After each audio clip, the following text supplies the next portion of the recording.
Vem, vai começar. Ai, cadê minha chupeta? Ah, toma, tá aqui. Tulad ng kanyang pagbubuntis, itinago rin ni Christine Reyes sa publiko ang kanyang panganganak.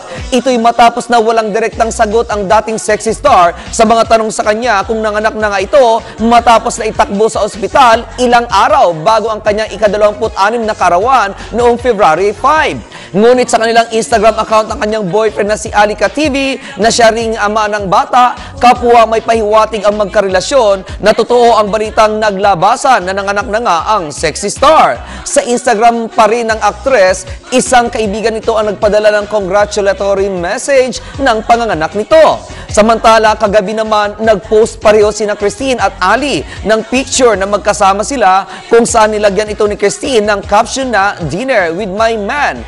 Habang si Ali naman ay nilagyan ng caption na "Late dinner with this hot mama."